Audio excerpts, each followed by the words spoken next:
Hello, everybody. My name's James. Welcome to episode 6 of Correspondent Week. I'm delighted to say I'm joined by our Fulham correspondent. It's Lewis James. How are you, mate? I'm good. You? Yeah, not too bad, mate. Feel like I'm right in the middle of it now, going from one podcast to another, but enjoying it, mate. Let's talk your mob. What's going on in the transfer market, mate? It's very quiet.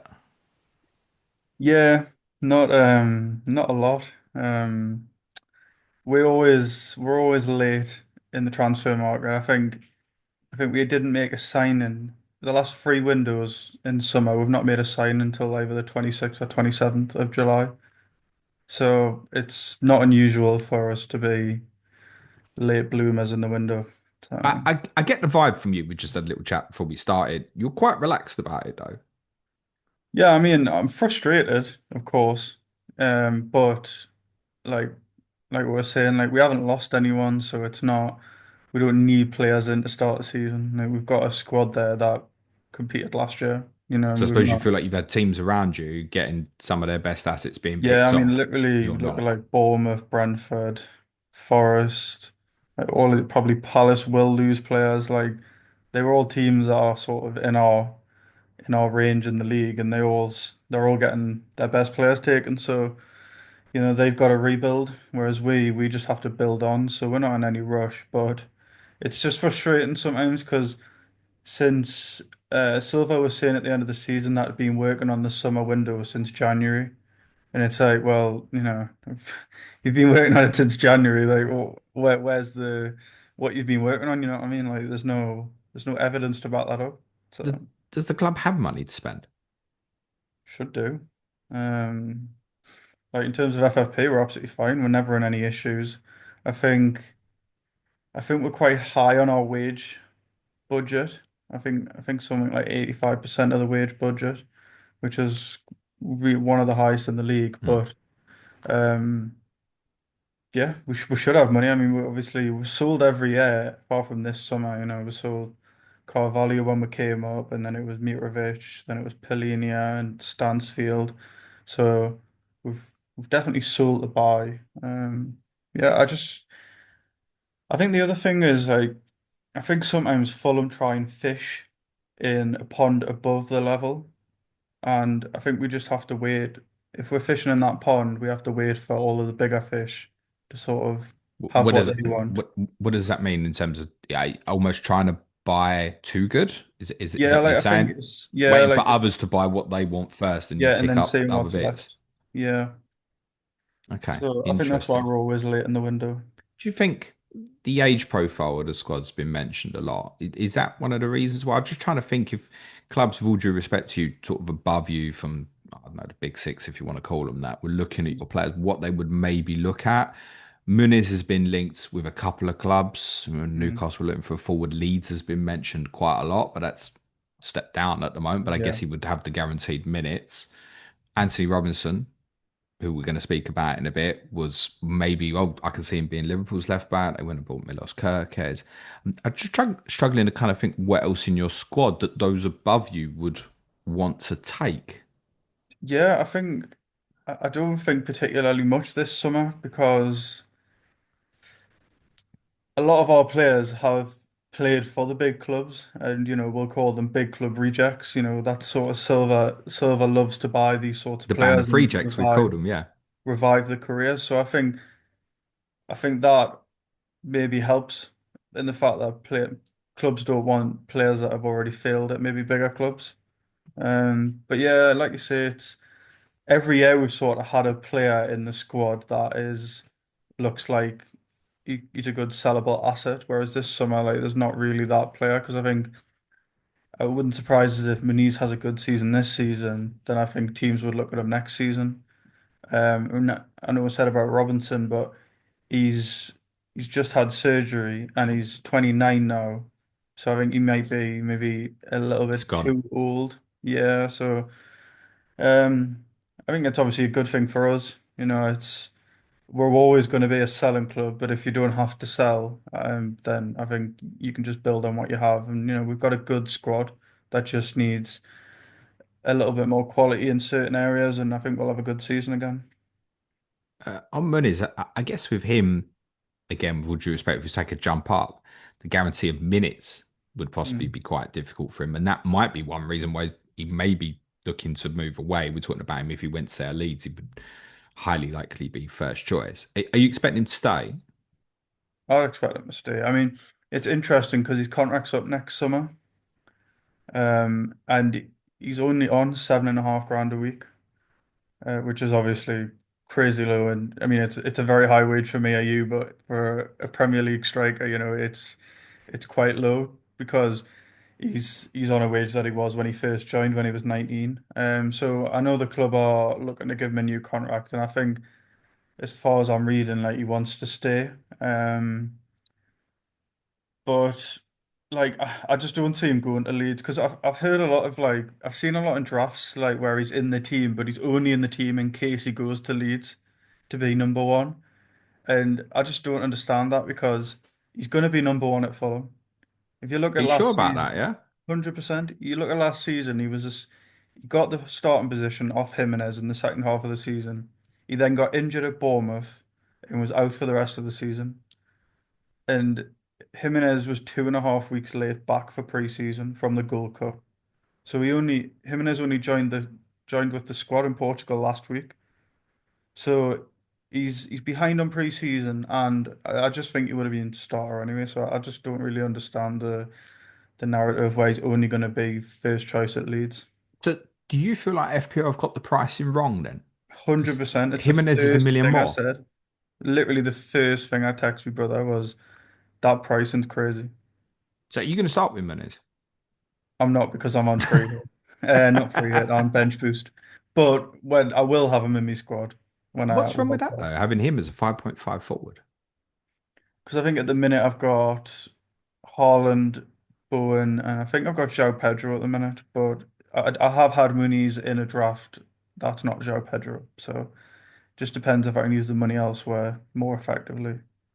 I mean, for me, if he's going to start, that's the best enabling forward You will start him. around. I really like him. I've been clear on that. And you won't know this, but me and Ed were talking about him a bit on the Leeds podcast before you, talking about the prospect of him and if he went there and what that would mean. And I said on that pod, like, if I knew he'd play every week for Fulham, I'd be comfortable with that. I didn't realise that you felt that strongly about that in terms of the No, security of 100%. him. Yeah. So Jimenez a no go. No, definitely not.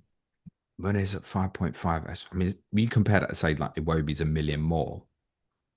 Yeah, it will be pricing's crazy as well. Yeah. And like, well, it's Iwobi's like a million more than say Wilson.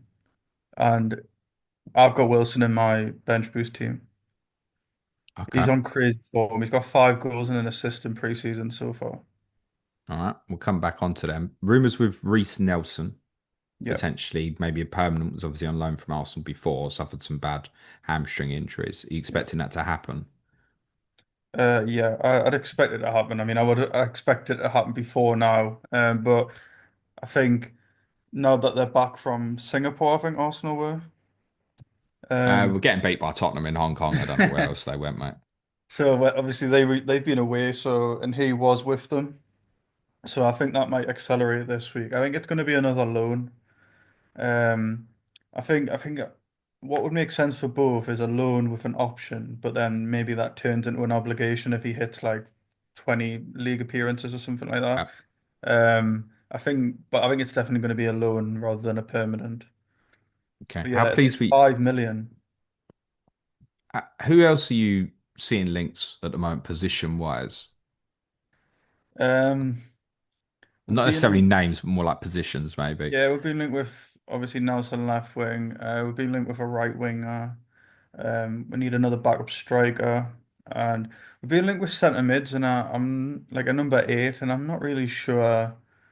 We can't really get a number 8 in until we offload midfielders because we've got 8 at the minute. It's one of the only positions on the pitch where we've got too many players.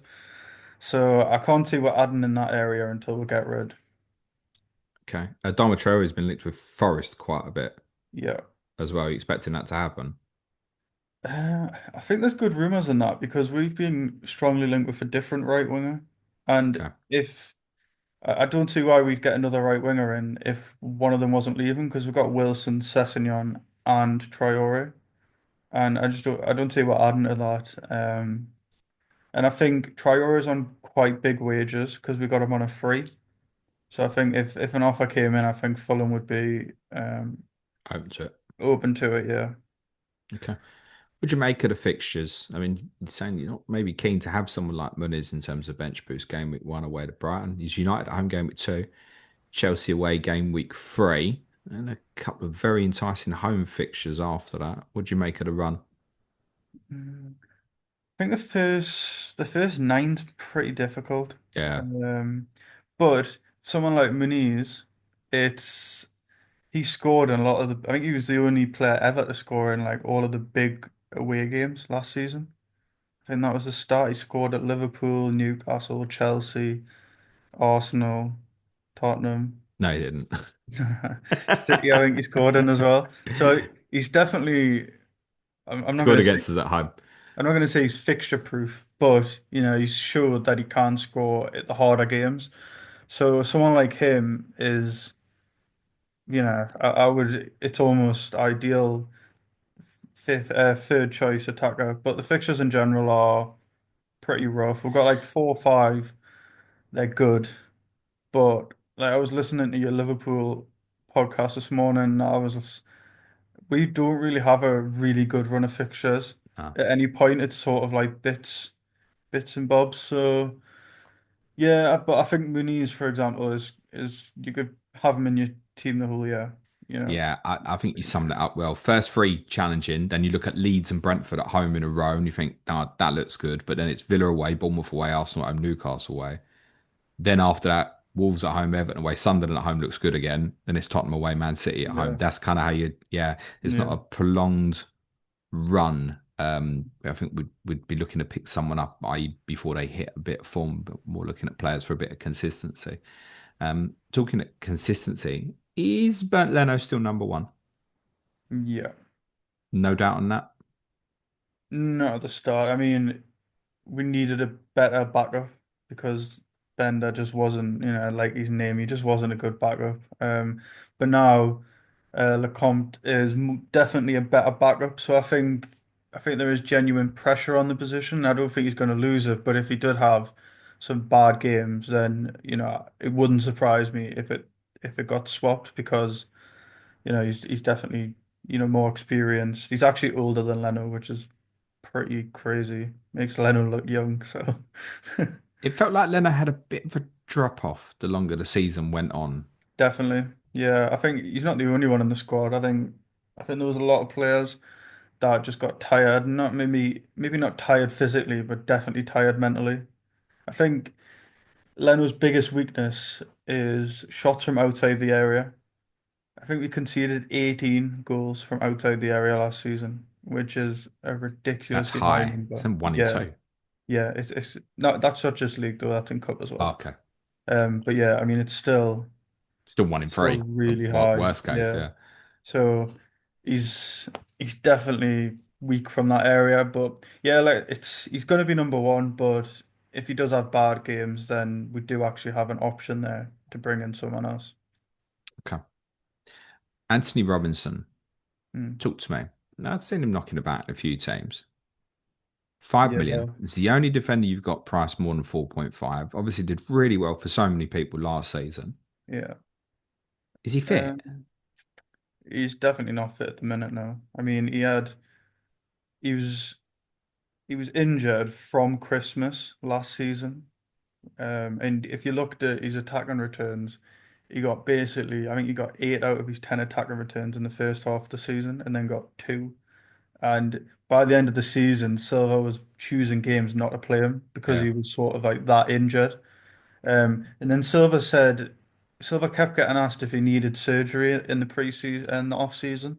Silva kept saying no, and then it was like a week after the season finished, he'd already had the surgery. And he's not played a minute of preseason so far. And he He only, didn't play at the Gold Cup, obviously. no, no, he was No. recovering from injury. He only came back into training last Thursday, and we did have a game on Saturday, but it was behind closed doors, so I'm not sure if he played in that, but. I've not seen him have any football this season. So at the moment, that's a write-off, I guess.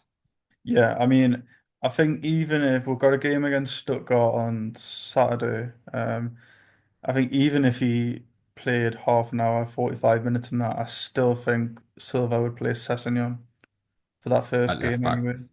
Just because Sessegnon's played really well, and Robinson's such a key part of the attack that I think it would just be stupid to rush him back instead of just giving him an extra week because he's like 3 weeks behind him pre-season now. So If he was fit, and he may mm, yet be, is he worth that 0.5 more than everybody else? yeah, I think so. Yeah. Even though I know his assist numbers were high last year, but doesn't score often, right? No, he doesn't.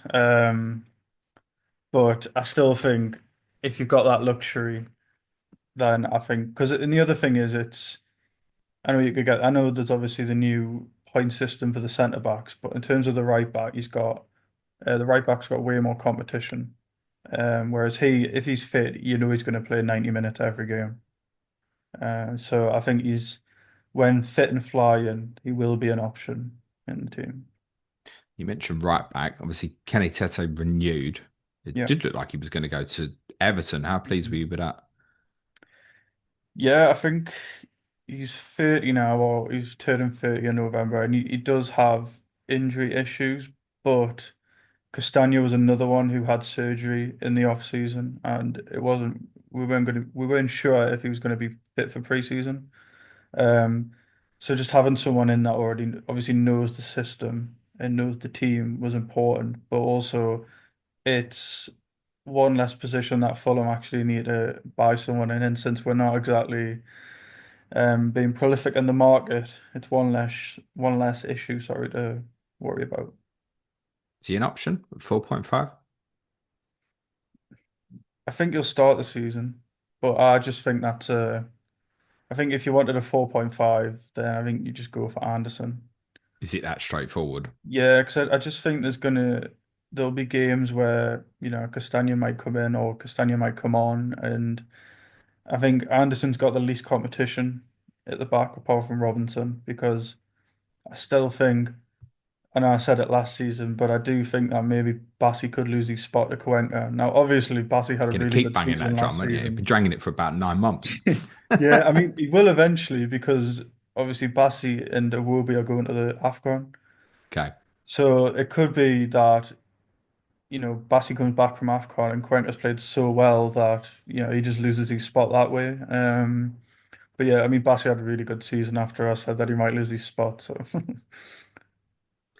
Uh, Anderson does show up well on the def cons, mate. yeah, it doesn't surprise me. I think, like I say, I think if you wanted a 4.5, then he would be the one to go for because he's going to play every week. He hasn't got the competition like Tete has, like Bassi has. And yeah, I mean, I've not looked at the DEFCON numbers, so I wouldn't know, but it doesn't surprise us that he's showing up high on them. I'm going to guess you wouldn't pay zero point 0.5 more for Leno over him. No, I don't see the point. I think there's better 5 million goalkeepers, and I think there's also 4.5 million options there. So I don't see why you would need to do that. So Robinson, too much concern. Anderson, clear best, 4.5. Consideration for you or not? I'm going to guess you're going to say no because of what you're doing No, game just week just one. because of my strategy, yeah. If you weren't, Hmm. Probably not to start, but I do think that a Fulham defender, if, like Anderson, is perfect fifth choice if you can flip it with someone else and work around the bad fixtures. I think it's definitely an option. what are the ones actually? You don't rotate too badly with his leads, actually. We just Mm, finished with. Certainly use the Leeds player maybe in game week one.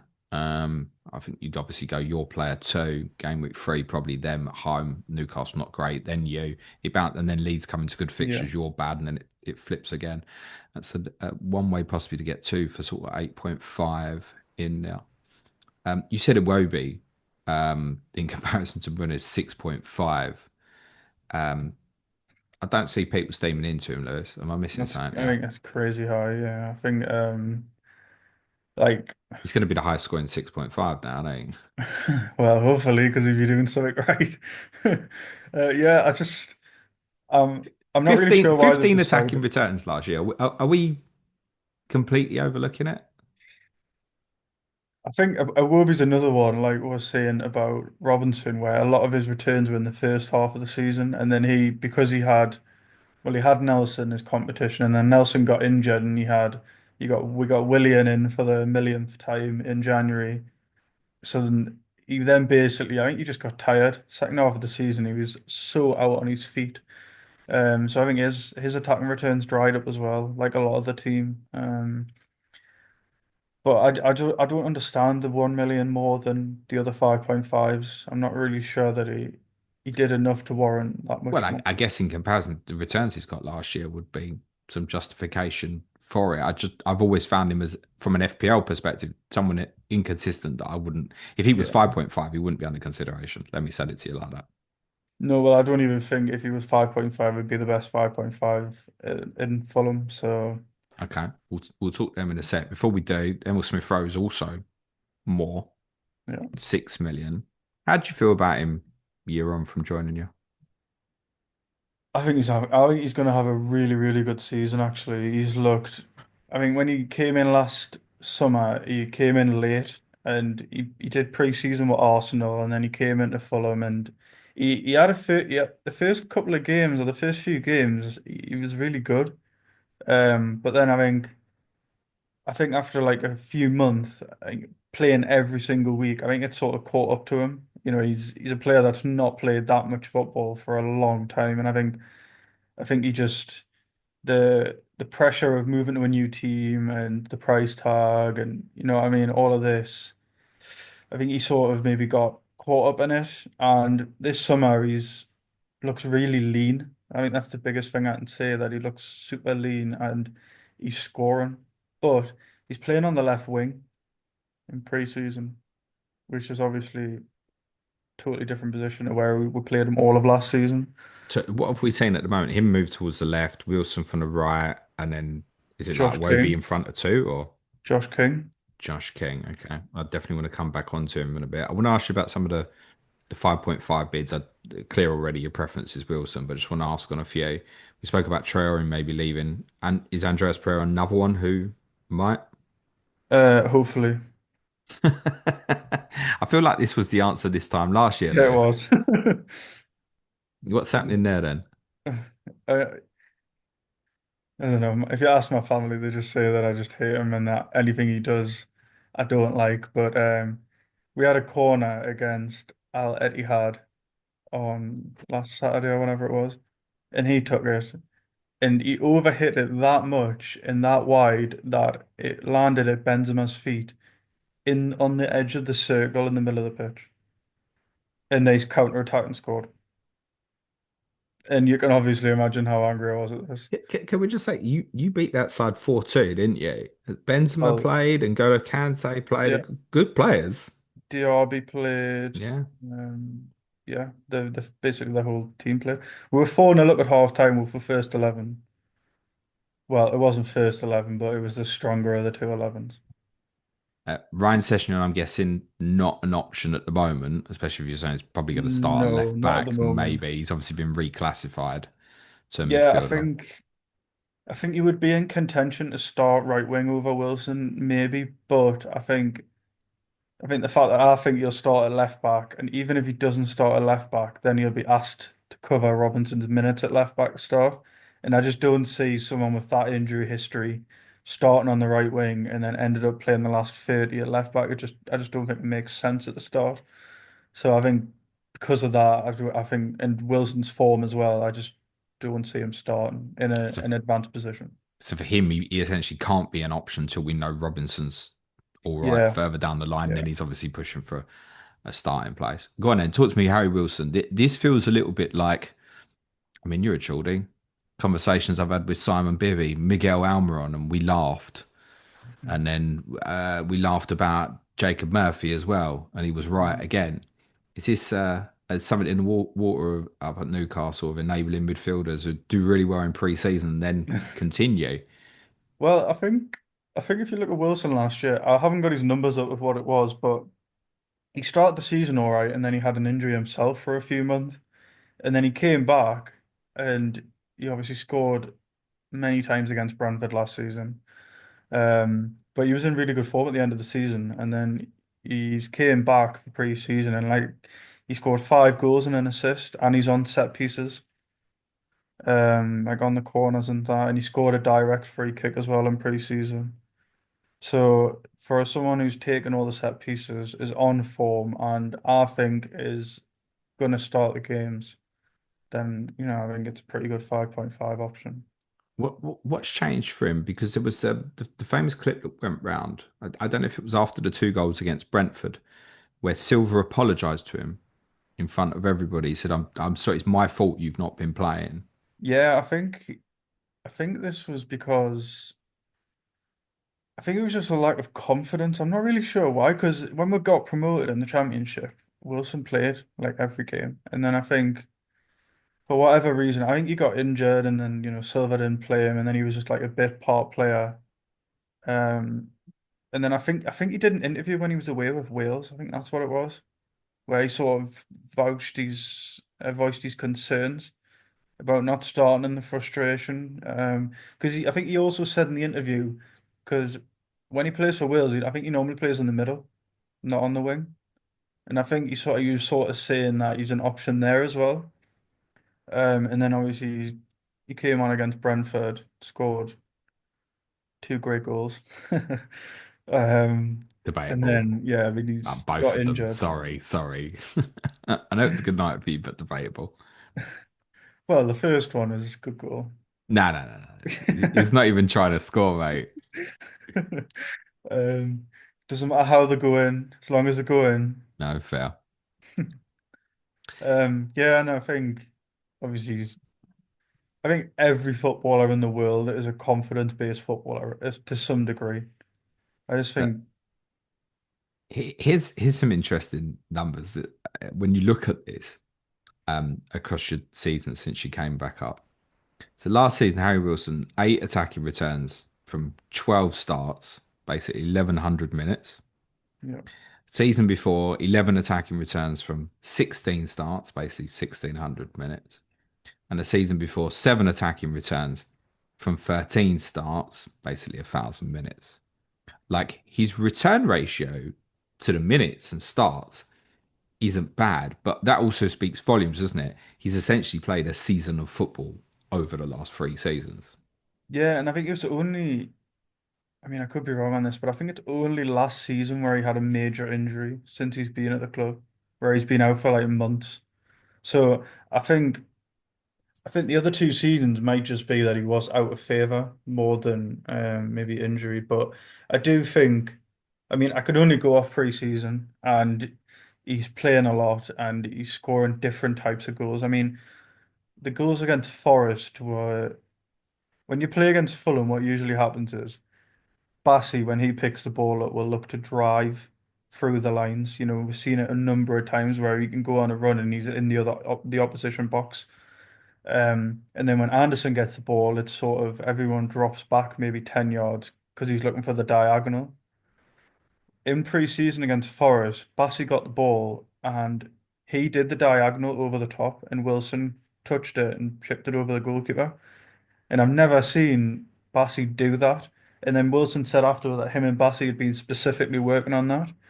And then he scored a direct free kick as well. And he scored another goal from He's got outside the area. great technique, like in his striking ability.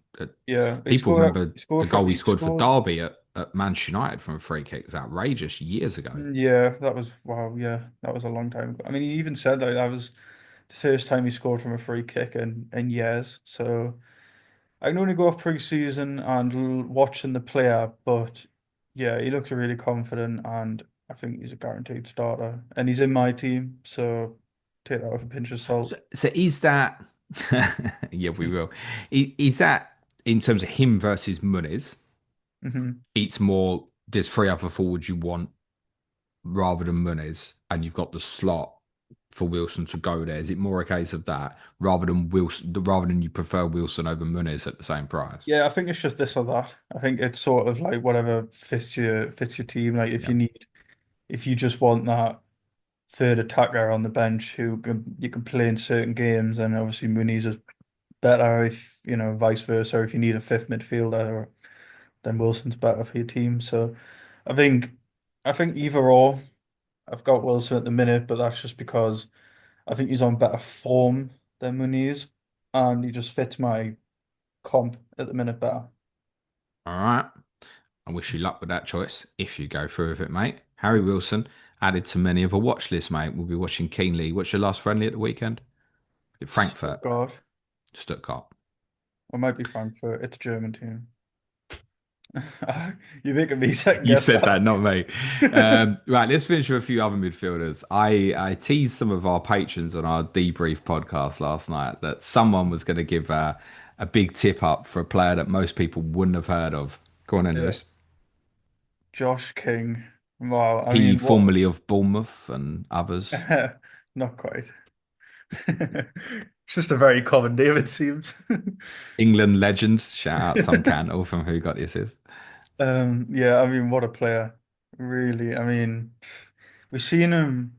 I mean, not a lot of people would have seen him, but I know that I think you noticed him in the Brentford away game at the end of the season. I think you said something about his movement for particularly Wilson's goal. No, I'm going to pass it on, actually. I don't think that was me. Definitely was. All right, might have been. I can't remember. Yeah, I Doesn't ring mean, a bell, I must be he honest. played sort of the second half of the season. He started getting more and more minutes and being in around the first team.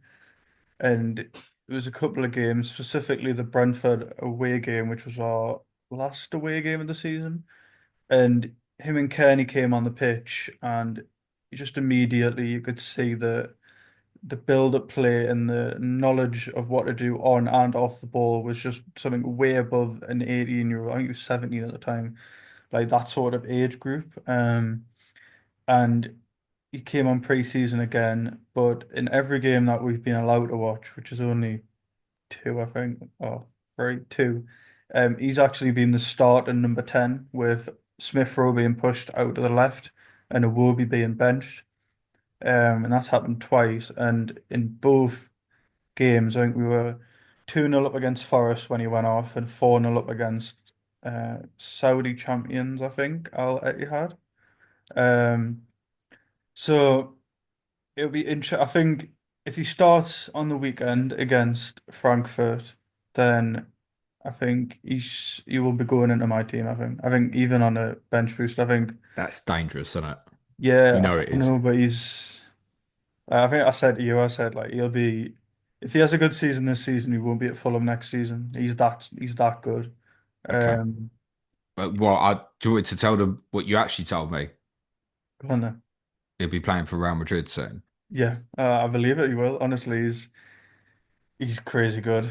Um, he's I don't want to say too much because he might flop, All but right, there's he's too Britain. good. He's 4.5 midfielder. Yeah. We're suggesting here there's every chance he's going to start in the 10 position for you in game week one. Take away to what he could be for people who've never seen him, which is going to be the majority of people. Is it a player that he reminds you of stylistically? Like, is he a ball carrier? Is he more like say an Odegaard type player? What is he? Um, Good question.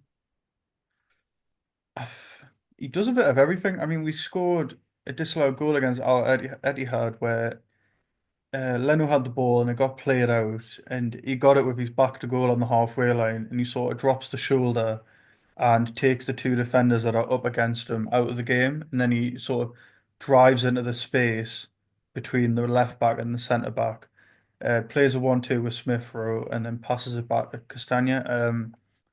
But he scored a goal in that game where Kearney got the ball and crossed it over, and he was running it at the right back post and tapped it in on the volley. So he just seems to, like I was saying, his ball knowledge and his knowledge of the game just seems so good that Like a I think, Foden then? That's yeah, what I'm thinking of yeah, when you're like describing he seems peak like he's Phil like a Foden, free obviously. spirit. Like he's the sort of player that you don't want to give too many instructions to.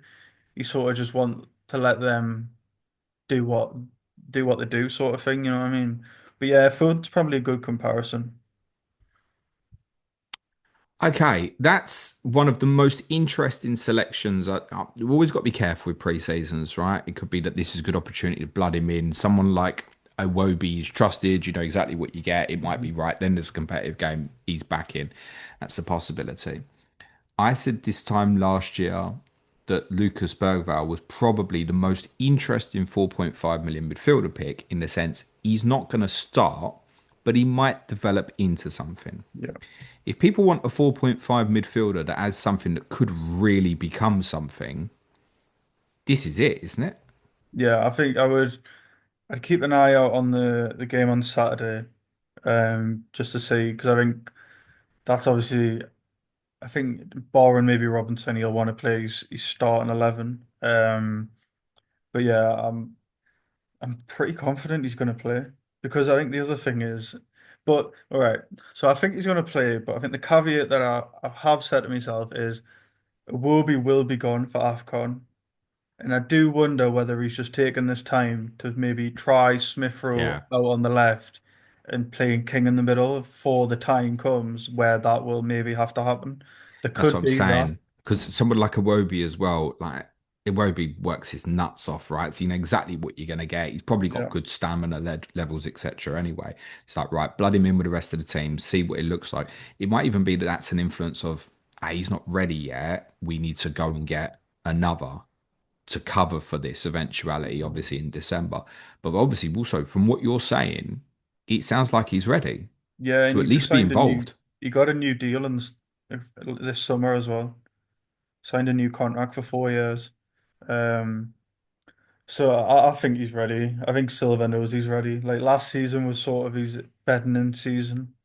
Um, and I think that's another reason why I don't really see a place for Pereira in the team. I think we need a because in my eyes, before preseason, I had King being Smith was back up to the 10. But obviously now after pre-season, it's like, you know, he's kicked Smith-Rowe out on the left. And by the way, Smith-Rowe's looked really good out on the left.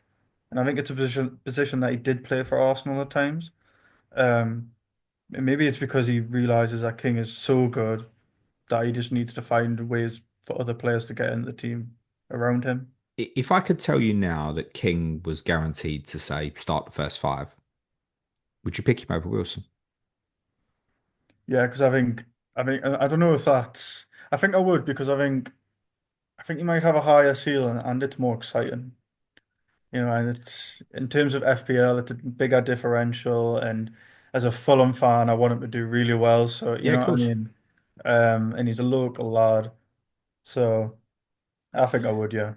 I think he's really interesting. You're going to hear about another 4.5 youngster later in this week that I think is a really interesting option as well. But this has a ceiling of he might be somebody who just it breaks through and he's a really good talent and could be something. Yeah, I mean, if a lot of people with their 4.5 midfielders want the, "Oh, is he going to play? Is he going to play?" Yeah, but this lad might come off the bench every week and might get you an Mm. attacking return every five or six or something. I'm really keen to check out his minutes over the weekend. Though I think you're right. I wouldn't take it as a guarantee. Like for me, who wants to bench boost in game week one, and you wants to bench boost in game week one, it's probably a not sure. Yeah. That's how I feel about it. From the 5.0 bids, Lewis, is there anything there that particularly appeals from like a DEFCON perspective, be it Sander Berge, Sasa Lukic? I mean, I'm not particularly sure what Sanderbergs would have been correspondent to last season, but I don't think so because I think when João Pereira left, I think Oh, you've introed the next question. um, I think when he left, Silva sort of made a decision within the team that we weren't gonna play sort of with a six that had to do what João used to do. And we sort of changed and transitioned to a team that Sanderberg's a lot better with the ball and he's more keeping the ball in the builder, whereas I think João is a good passer, but I don't think that it's definitely not what he's good at. You know, Joe would rather have a 50-yard fly and tackle, sort of thing. So I think we sort of transitioned to a team that didn't rely on someone that would maybe particularly excel at DEFCON. And I think obviously we've got Anderson in as well. So it was like Anderson and Berg came in and kept the ball a lot better. Um, but yeah, next question. João Paulinho, have I got a good one there, Lewis? Oh, so good, man. I know we said it. I said it the other day, but like he's sort of a year too late because honestly, he would have solved 75 to 80% of Ange Postecoglou's problems alone. He really would have. Like if you think how open you were at the back at times and in that middle, like someone like It's the that. way he covers the distance. That's one Yeah, of my real it's a concerns about stride him. in it. Yeah, yeah. The first time I ever saw clips of him before he'd even played for you, I think his debut, I want to say, was against Liverpool. We Yeah, looked at clips of him, and it was like the stride distance. It reminded me a bit of Patrick Vieira. So yeah, just covered the ground like so so quickly. good. And I wouldn't say like he's not that rapid quick. My concern now is having had a year of not playing that much football, if he Yeah, can still true. do that in the same way. Still a good footballer, but if he can't, we're not going to get the version that we saw at Fulham. That's my reservations at the moment. If I get Yeah, the version that was at Fulham, I'm delighted. yeah. I think obviously I mean, no one can answer that. I don't even think he could answer that until he starts playing. But yeah, I mean, if you get 95% of the player that he was at Fulham, then he's definitely going to help a lot of issues that you had. And I think Thomas Frank is probably going to set you up a bit more defensive than what Arnstein is. Liz, thank you for dropping us the biggest understatement of correspondent week so far, my friend. Go on and give us a predicted lineup for game week 1 before we finish. Leno and goal, Tete right back, Anderson, Bassi, Sessegnon at left back, and then Berg, Lukic, Wilson off the right, King in the middle, Smith-Rowe off the left, and Muniz up top. Interesting. You want to tell everyone where you think you'll finish as well? Seventh. I forgot to ask the correspondents for their predictions before we started this week, so I'm going to ask them all at the end. I'm sure they would have Uh, all said seventh or eighth. Remarkably, despite going seventh, you have your team below my team. That's quite amusing. Top man, I Lewis. said that was the Joe Paulinho effect. Well, I hope he can be that positive for us. Anything you want to plug before we finish? Just Patreon, nothing on my end, just the Patreon on FPL. I don't pay these guys to say this, by the way, everyone. Is there any good Fulham journalist? Is it Peter Rutzler? Is Peter Rutler is more of he just does the West London sport now in general. Jack Kelly is the best Fulham journalist. He's got a Patreon. He's up and coming. He's a Fulham fan. he Um, independent? Is he? he works for West London Sport. Okay. But like he does his Patreon, which is independent of that. Yeah, that he's got the most reliable news. He's got these press pass. He'll give you your team news and what Silver's quotes and that. Yeah, and he's a good lad. So if if you need any team news, go to his Twitter, Jack Kelly. Jack Kelly. All right. Top stuff. Lewis, thank you very much, mate. Much appreciated. Next up on Correspondent Week, it's the Cherries of Bournemouth with Neil Grover. Just like to say thanks again to Lewis. Be nice to each other, everyone. Cue music, please. Man child.